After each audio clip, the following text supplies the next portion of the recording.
Hey guys, deadbydawn93 here, back once again. As you guys can see, I got a new haircut. I just finally got tired of long hair. But anyway guys, I'm back to doing a review, and for tonight's review, I'm actually going to be talking about a documentary that I've been wanting to see for a really long time, and I got a chance to see it.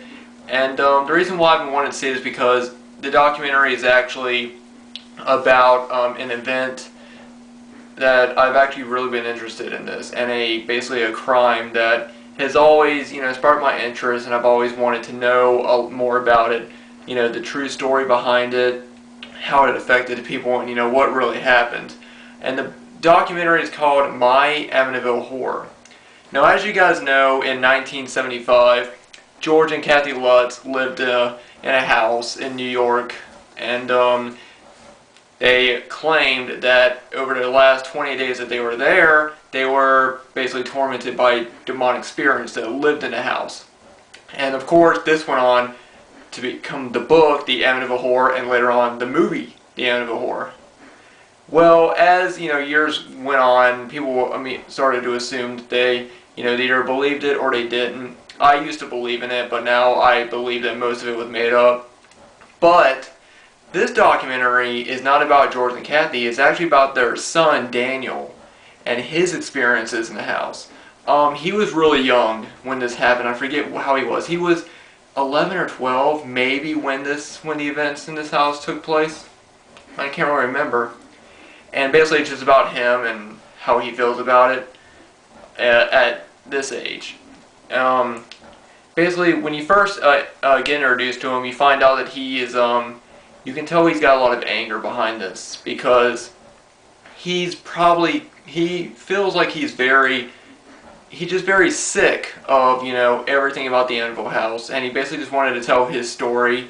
You can tell he's got a lot of anger because, the only, like he says this in the documentary, the only thing that people, know about him is that he's the Amityville kid, and he just wanted to set the record straight for certain things that happened.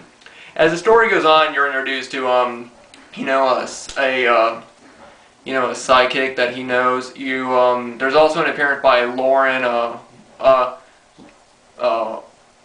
Warner, who is actually the wife with Ed and Lorraine Warner, the two psychic investigators that investigated the Amityville house. They also investigated the house in The Conjuring. If you've seen The Conjuring, it's about them. I think her name is Lauren, and he basically goes to her house to talk. And it's basically just him sitting there telling his side of the story. As you get into it, you start to find out he has a lot of hatred towards the father, George Lutz. You find out that, or as you know, George was not his real dad. He was a stepfather, and he started saying, and ever since his mom married George, Daniel hated him. Apparently George just ordered them around, the kids around, like, drill sergeants, or he would whack them with spoons if they did something wrong. They told him to refer to him as Mr. Lutz, not George, or not, Dad. He wasn't Dad, and Daniel basically hated him, and he even admitted he tried to kill him. He also talks about the books that George has. Apparently George was into witchcraft. He was into psychic things. He was into levitation and stuff like that, and he believes that also Satanism, and he believes that some of that contributed to the story behind the Amityville house. Now, even though he doesn't feel like everything that George and Kathy said were true, he does say that he did experience paranormal activity in the house. Like at one point, and it's in the movie and the book, they're trying to open up all the windows because of the really bad smell that's all in the house. And when he's trying to open it up, the windows slam down on his hands. And it gets so bad that his hands are from skin to skin. It has crushed him so bad.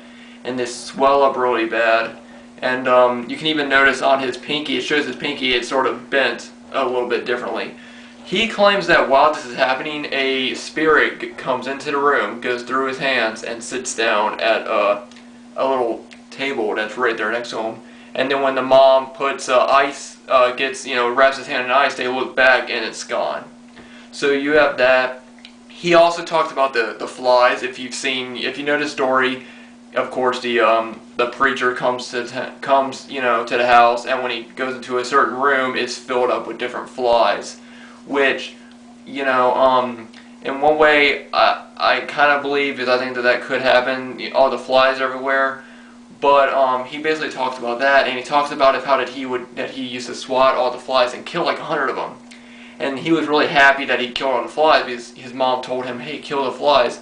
So he goes over, "Hey Mom, I killed the flies," and tells her, and when they go in, all the dead flies that he just killed were gone. Like they vanished, apparently. And and from that point on, he started feeling alienated from his mother as well. He later talks about that he actually left home when he was 13 because he just didn't want to live with it anymore. He wanted to get away from Amity, get away from everything. And at that point, George and Kathy, they were still doing stuff. They were promoting the movie in '78. They were still promoting the book, going on talk shows, and he just didn't want to be into it. But as it goes on, you notice different things. He's also a really good guitar player. There's actually just different scenes where it'll show like something intense. Like he'll be talking about George and talking about how he was like the worst guy and he was an asshole and he hated him. And then it'll just show him playing guitar, which I thought it was good because it showed one side of him, and then it showed, oh, he's also very musically talented, which is really good. He has a lot of anger, like I said. But honestly, going through all that and all that pressure, I'm pretty sure that if I went through that, I'd be pretty angry at the world right now. And he pretty much hates the world. He also talks about his children. But, I'm pretty sure after all this is going on, all the Amityville, all the rumors and and conspiracies and everything about it, the controversy, I'm sure that, it left a really bad impression on him, especially at 11 years old. At the very end of the documentary, they ask him to take a lie detector test, and he declines, and he says, what is that little box going to tell you that I can't? And apparently he's been asked that so much by everybody, his friends, his family. So, yeah.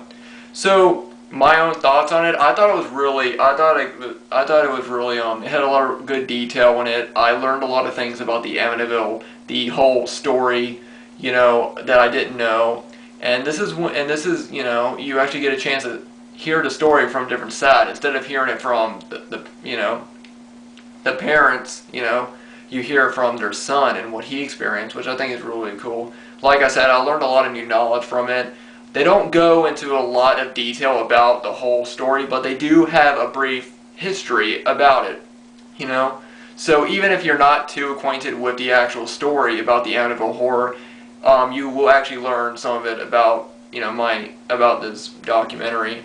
I'm sure it's a very controversial documentary because, he pretty much just goes and is saying that most of what they said is a lie, but he's also saying that some of the things that he went through, that there might be something in the house.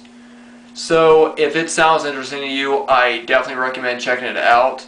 I know it's on Netflix or you can get it on DVD, but I just found it really interesting.